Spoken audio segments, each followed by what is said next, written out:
एक वार्निंग जारी की है जो फिलहाल की बड़ी सुर्खी है अमेरिका की ईरान में अपने जितने भी लोग हैं उनको इमीडिएटली लीव करने की। आप में से कुछ लोग हो सकता है पुराने नोटिफिकेशंस को ध्यान में रखकर अगर चल रहे हो कि सर ये एडवाइस देता था, आज क्या है? आज ये आदेश है, leave Iran now, have a plan for departing Iran that does not rely on US government help, does not rely on US government help। हमारी मदद पर यकीन ना करें, छोड़िए। फ्लाइट कैंसिल हो सकती हैं, डिसरप्शन हो सकता है, आप किसी प्रकार की कोई फ्लाइट में देरी पा सकते हैं। अगर आप नहीं निकल पा रहे हैं, जल्दी से कहीं पर सिक्योर जगह पर जाकर छुप जाएं। अपने साथ पानी, खाने का सामान, दवाइयां, सब अत्यधिक जरूरी सामान साथ में रखें। किसी भी जगह ऐसी जगह ना जाएं जो लो प्रोफाइल हो। लोकल मीडिया की ब्रेकिंग खबरों को सुनते रहें। अपने फोन को चार्ज रखें। कम्युनिकेशन अपने परिवार और दोस्तों के साथ बनाए रखें। ये सारी जानकारी जब आप पढ़ेंगे तो इसका मीनिंग क्या निकालेंगे? इसका मीनिंग क्या निकालेंगे कि होने वाला क्या है? आप में से कुछ लोग कहेंगे, सर ये बात तो बहुत पहले भी आप एक बार कह चुके हो कि अमेरिका के सिटीजन्स को जब जब सूचना दी जाती है तब वहां पर कुछ बड़ा होने वाला होता है। बिल्कुल सही समझ रहे हैं आप। लेकिन जब यूएस गवर्नमेंट इस तरह का इमीडिएट आदेश दे रही हो और उस बीच में एक खेल और चल रहा हो, वो है जिस समय आप और हम बात कर रहे हैं, इस समय ईरान और अमेरिका के बीच में ओमान की राजधानी मस्कट में मीटिंग चल रही है। दोनों देशों के विदेश मंत्री या फिर उनकी तरफ से विटकॉफ और इधर की तरफ से विदेश मंत्री बातचीत में बिजी हैं। किस बातचीत में बिजी हैं? न्यूक्लियर टॉक्स को लेकर के बातचीत कर रहे हैं। अमेरिका ने कुछ शर्तें लाद दी हैं ईरान के ऊपर कि या तो अपना न्यूक्लियर प्रोग्राम सरेंडर करो, अगर आप उसे बिल्कुल नहीं रोकने की इच्छा में हो तो हमारी तरफ से बम धमाके झेलो।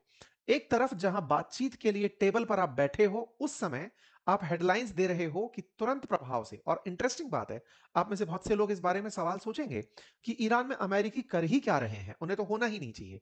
असल मायने में जब ये ईरानियंस को भी बोलता है कि वहां से निकलो, तो इसका मतलब होता है जो अमेरिकी सिंपैथाइजर्स हैं, जो ईरान में रहते हुए अमेरिका का हित सोचते हैं या अमेरिका की मदद चाहते हैं, वो भी दाएं बाएं वहां से हो लें। नंबर एक। नंबर दूसरा, इसका हिंट होता है उन डुअल सिटीजनशिप धारी लोगों के प्रति जो ईरान के रहते हुए अमेरिकी नागरिकता को लिए चलते हैं।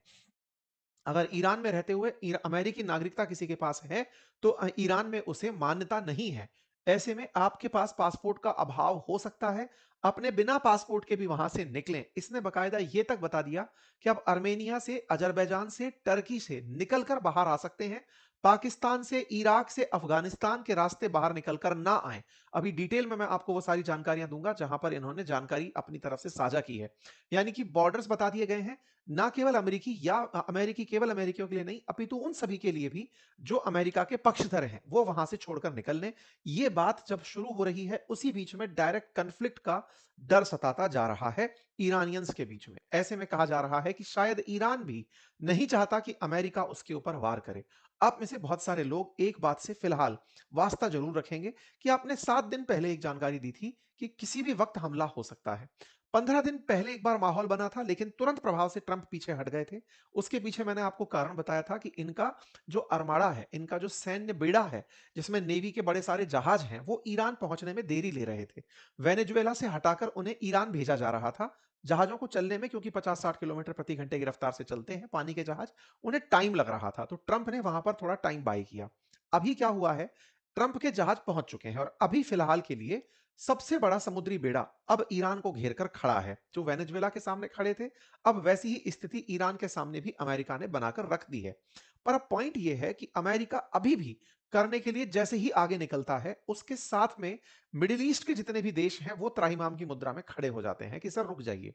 मैंने 7 दिन पहले जो आपको सेशन बताया, उस सेशन के अगले ही दिन सऊदी अरब के विदेश मंत्री अमेरिकी यात्रा पर पहुंच गए और वहां जाकर के विटकॉफ से मुलाकात की, मार्को रूबियो से मुलाकात की और कहा कि सर आप लोगों ने जिस दिन धमकी दी थी कि हम हमला करने वाले हैं, उसी दिन खमनेई ने कह दिया है कि ये वॉर अमेरिका और ईरान के बीच नहीं होगा, ये रीजनल वॉर होगा। रीजनल का मतलब जैसे दुनिया पूरी तरह वॉर में इन्वॉल्व हो तो वर्ल्ड वॉर होता है, क्षेत्र पूरा इन्वॉल्व हो जाए। कौन सा क्षेत्र? मिडिल ईस्ट का क्षेत्र।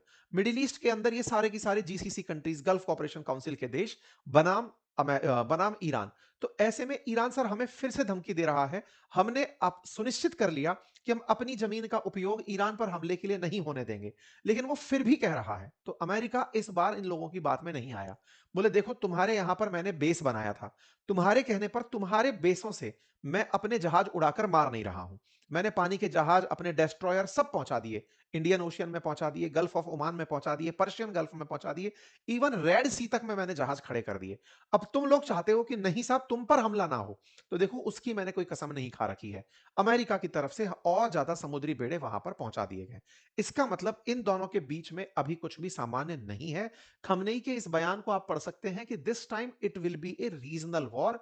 वर्ल्ड वॉर तो चलो पूरी दुनिया इन्वॉल्व करता है, लेकिन पूरा क्षेत्र ईरान इन्वॉल्व कर लेगा। साथियों 28 जनवरी के दिन मैंने आपको यह सेशन बताया था कि जल्द हो सकता है ईरान पर बड़ा अमेरिकी हमला। 28 जनवरी से आप 6 फरवरी के बीच में है। पिछले 7 दिन में क्या घटित हुआ और अब क्या स्थिति है मैं आपके सामने वो रख देता हूं। अभी चूंकि इस सेशन को करने का बड़ा रीजन है क्योंकि 6 फरवरी के दिन चूंकि ईरान की एम्बेसी, सॉरी अमेरिका की ईरान में कोई एम्बेसी काम नहीं करती है। एम्बेसी यानी दूतावास नहीं है क्योंकि इन दोनों के डिप्लोमेटिक संबंध बिगड़े हुए हैं। तो होता यह है कि अमेरिका स्विट्जरलैंड वाली जो एम्बेसी है ईरान के अंदर, उसके थ्रू अपने सारे काम करता है। और दूसरा एक वर्चुअल एम्बेसी, इसने नाम ऐसा दे रखा है कि US embassy, US virtual embassy in Iran, यानी कि धरती पर एग्जिस्ट नहीं करती है लेकिन सारी की सारी ऑनलाइन जानकारियां आपको मिलती रहेंगी। उसके माध्यम से ये वाला जब नोटिफिकेशन आता है कि लीव ईरान नाउ, तो इसके बाद लोगों के दिमाग में एकदम पैनिक आ जाता है और सीधा सीधा ये बयान दिखाता है कि अमेरिका एक तरफ वार्ता में है और दूसरी तरफ युद्ध की पूरी तैयारी में है। ट्रंप का बयान आता है कि अगर वार्ता सफल नहीं होती तो हम सीधा हमला करेंगे। हो सकता है ये एक प्रेशर टैक्टिक भी हो सकता है कि ईरान को प्रेशराइज करने के लिए कि तत्काल प्रभाव से या तो बातचीत में, नेगोशिएशन में मान जाओ, अदरवाइज हम तुम्हारे ऊपर गोला दागने के लिए तैयार ही बैठे हैं। ये बात एक प्रेशर टैक्टिक भी हो सकती है। अगर ऐसा नहीं हुआ तो ये अपने आप में सुनिश्चित माना जा रहा है कि एक दो दिन में शायद कुछ बड़ा हमला हो जाए। ये चूंकि कई दिन से प्लान है क्योंकि वेनेजुएला भी लगभग लगभग 2 से 3 महीने खा गया था हमला होने से पहले पहले। ऐसे में 2 से 3 महीने तो पता नहीं लगेंगे या नहीं लगेंगे, लेकिन 7-7 दिन निकलते चले जा रहे हैं। फिलहाल के लिए कल का भी आपको एक इनकी यूएस की जो वर्चुअल एम्बेसी ईरान की है उसका एक मैसेज आप देखें। उसमें बकायदा इन लोगों ने ये तक बताया कि कौन से बॉर्डर खुले हैं। आर्मेनिया का लैंड बॉर्डर खुला है, वहां से निकल सकते हैं। टर्किश लैंड बॉर्डर खुला है, तुर्कमेनिस्तान का लैंड बॉर्डर खुला है, अजरबैजान का खुला है, आप वहां से निकल जाएं। लेकिन कहां से ना निकलें? अफगानिस्तान, इराक और पाकिस्तान से होकर ना निकले। पाकिस्तान तो इनका अपना सगा है, इसको इन्होंने पाल रखा है, लेकिन अपने लोगों से कह रखा है कि वहां से मत निकलना। ये ईरान का बॉर्डर है, पानी से तो निकल नहीं सकते क्योंकि पानी में तो सब तरफ से पाबंदियां हैं। इधर तुर्कमेनिस्तान है, इधर की तरफ Azerbaijan, Iran, Turkey, Iraq. Iraq से मत निकलना, अफगानिस्तान से मत निकलना, पाकिस्तान से मत निकलना। बाकी सभी जगहों से होकर के लैंड बॉर्डर से आप देश को क्रॉस कर सकते हैं। इस पूरी कहानी में ईरान पर हमला होगा ये अब ईरानियंस भी जानने लगे हैं। ऐसे में ईरान ने भी अपनी तरफ से सारा शक्ति परीक्षण शुरू कर दिया है। मिसाइलें सारी तैनात कर ली हैं, ड्रोन्स की परीक्षण चल रहे हैं। बकायदा ड्रोन चक्कर काट काट करके पर्शियन गल्फ के ऊपर से तैर तैर कर अमेरिकी जहाजों की लोकेशन ले रहे हैं। ऐसे में एक इनका शाहीद करके ड्रोन है, वो जब पर्शियन गल्फ से उड़ा तो F-35C ने उड़ करके उसे मारा। हालांकि उस दिन माना जा रहा था कि ये लोग भिड़ जाएंगे, लेकिन फिर से एक दिन पीछे हट गए, युद्ध नहीं हुआ। एक दिन और घटना 1 तारीख के दिन ऐसी हुई जब अचानक मीडिया में खबर चलने लगी कि ईरान के 5 शहरों में लगातार धमाके हुए हैं।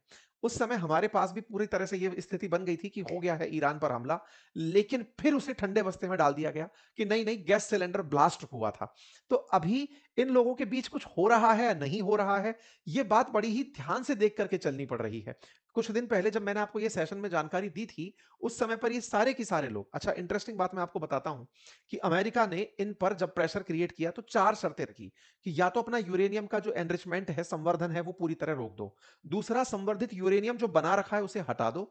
तीसरा, लंबी दूरी की जो मिसाइलें हैं उनकी संख्या को कम कर दो। और क्षेत्रीय प्रॉक्सी बल जैसे हमास है, हजबुल्ला है, हूती है, इन सब की मदद करना बंद कर दो। लेकिन इस पर ईरान ने तभी कह दिया था कि हमारे पास तो कोई मैसेज आया ही नहीं अमेरिका का।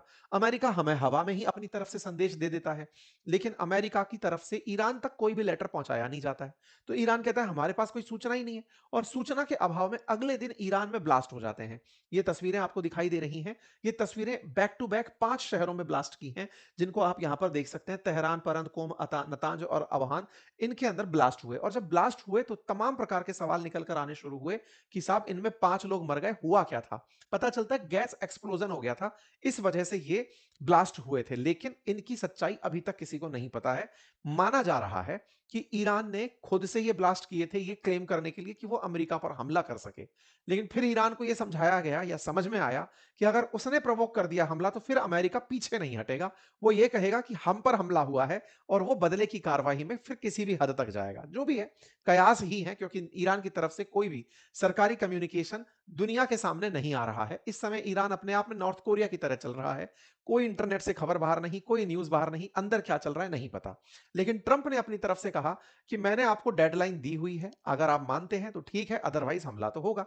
कुल मिलाकर के इस बीच में जब ये सारी की सारी चीजें चल रही थी, खबर निकल कर आती है कि अमेरिका ने जैसे ही धमकी दी, जब ये अब्राहम पहुंचा था, मैंने आपको उस दिन भी बताया था, अमेरिका का एक नौसैनिक बेड़ा है, अरमाडा बोलता है नौसैनिक बेड़ों को, जिसमें सबसे बड़ा जहाज अब्राहम लिंकन नाम से पानी का जहाज है, जिस पर कई हवाई जहाज तैनात हैं। उन हवाई जहाजों का जो जहाज है, जब वो इंडियन ओशन से होते हुए पहुंचता है युद्ध अभ्यास के लिए ईरान के नजदीक, उस समय पर इजराइल के और सऊदी के जो अधिकारी हैं वो अमेरिका रवाना होते हैं। और पहुंच करके, ये अपने सेशन के बाद की बात है, अपन ने 28 को किया था, ये 29 जनवरी की बात है। इजराइल और सऊदी के ऑफिशियल्स अमेरिका पहुंचते हैं। इजराइल के मिनिस्टर जो इजराइल की मिलिट्री इंटेलिजेंस के जो डायरेक्टर हैं, मेजर जनरल शैलोमी बिंडर, वो वहां पर जाकर के अपनी तरफ से सारी बातें रख कर आते हैं कि अब हम भी तैयार हैं, पहले तक हमने आपको समझाया था। लेकिन सऊदी वाले लोग पहुंच करके कहते हैं कि साहब इससे रीजनल अनस्टेबिलिटी बढ़ेगी, इस पर आप हमारा पक्ष भी जान लें। खैर, जो भी है, कुल मिलाकर के ये नौसैनिक जहाज जब से यहां पर पहुंचा है, पूरी स्थितियां बदल चुकी हैं। अमेरिका इन लोगों की कुछ पूछ ही नहीं रहा है। अमेरिका को इनकी परवाह भी नहीं है कि तुम्हारे साथ सऊदी क्या होगा, बहरीन के साथ क्या होगा, कतर के साथ क्या होगा, कुछ नहीं। और ऐसे में अमेरिका ने ओमान को पकड़ा है। ओमान को पकड़ा है से मतलब है कि वो अब इन देशों के अंदर ले जाकर ईरान से बात भी नहीं कर रहा है। आज जो बात हो रही है वो ओमान में हो रही है। आप में से कुछ लोग ये कहेंगे कि सर, कुछ दिन पहले तक तो कतर में बातचीत हुआ करती थी। कतर तो नेता बन गया था ना, उसने तो इजराइल से माफी बुलवा ली थी। अब अमेरिका कतर में कह रहा है कि जब तेरा बेस ही यूज नहीं कर रहा तो इज्जत किस बात की दूं। ओमान के पास में अभी मीटिंग हो रही है, आज इस जगह पर मीटिंग की बात चल रही है। अमेरिका के जहाजों को अगर आप देखें तो अब्राहम लिंकन जो है, वो 3 डेस्ट्रॉयर्स के बेड़े के साथ इंडियन ओशन में खड़ा है, पाकिस्तान के जस्ट सामने। 2 डेस्ट्रॉयर गल्फ ऑफ ओमान में खड़े हुए हैं। ऐसे ही 3 कॉम्बैट शिप पर्शियन गल्फ में खड़े हुए हैं। और यहां पर इजराइल का पड़ोसी देश जो जॉर्डन है, जो कभी इस तरह से माना जाता था कि फिलिस्तीन के जो लोग भाग कर आएंगे, गाजा पट्टी के लोग, उनको यहां पर संरक्षण देगा, हालांकि बहुत सारे पैलेस्टीनियंस यहां रहते हैं, यहां पर इन्होंने 12 हवाई जहाज खड़े कर रखे हैं। मतलब इजराइल तो इनकी अपनी जगह है ही, जॉर्डन भी अब तैनात है। अब आप पूछेंगे जॉर्डन को डर नहीं लगता क्या ईरान का? तो असल में ईरान का डर इन पड़ोसी देशों को ज्यादा है। जॉर्डन तक अगर कोई मिसाइल उड़कर ईरान की तरफ से जाएगी, तो इनकी सबसे फास्टेस्ट मिसाइल अगर जॉर्डन को वार करने जाएगी तो कम से कम 7 मिनट लगेगा उसे पहुंचने में। इतने में यूएस के जो शिप हैं, डेस्ट्रॉयर्स हैं, ये उसे पकड़ लेंगे, उसे हवा में ही खत्म कर देंगे। इसलिए यहां पर इन्होंने जो फाइटर जेट तैनात किए हैं, वहां से उड़ करके इस पर गोला फेंकने आएंगे। पर्शियन गल्फ में भी इन्होंने अपनी तरफ से तैयारी की है। तो मतलब आप समझिए, चारों तरफ से इन्होंने ईरान की घेराबंदी कर दी है, किलेबंदी कर दी है, चारों तरफ से इसे घेर करके अब खबर यही चल रही है कि किसी भी समय हमला हो सकता है। ईरान में पूरी तरह आर्मी चीफ अमेरिका को वार्न करके अपने उत्साह को बढ़ाने में लग रहे हैं। और बातचीत के दौर में एक बात यह निकल आती है कि लास्ट टाइम एक बार बात और कर लो, तो परसों के दिन ईरान को ऑफर किया जाता है कि अगर बातचीत करना चाहते हो तो चले आओ, ओमान में बातचीत होगी। जैसे ही यह बात वहां के विदेश मंत्री को कही जाती है, विदेश मंत्री ओमान का धन्यवाद देते नहीं थक रहे हैं कि थैंक यू, तुमने अच्छा किया, हमारे बीच में बातचीत कराई, दो देशों के बीच में संप्रभुता के मायने रखे। इनसे पता चलता है कि ईरान भी कहीं ना कहीं अब टाइम बाय कर रहा है। ऐसा अमेरिका के जो मिनिस्टर हैं उनका कहना है। उनका अपन वीडियो भी सुनेंगे, जिसमें वो कह रहे हैं कि ईरान के बहुत सारे नेता लोग अब जो अपना पैसा है वो वहां से निकाल करके दूसरे देशों में भाग रहे हैं। ईरान के अंदर धीरे धीरे डॉलर की तो कमी हो ही रही है। जैसे आपको याद हो तो सीरिया में बशर अल असद सीरिया छोड़कर के रूस भाग गए थे। ऐसा माना जाता है कि यहां से ईरान से भी बड़े सारे नेता रूस की भागने की तैयारी में हो सकते हैं। रूस इनको पर्याप्त संरक्षण दे सकता है। ये बात जब ट्रंप के सामने आई कि साहब आप ईरान पर क्या करने वाले हैं? तो बोले वो चाहते हैं कि हम उनको मारे नहीं और वो इस तरह से देख रहे हैं कि हम बचकर कैसे बच बच सकते हैं।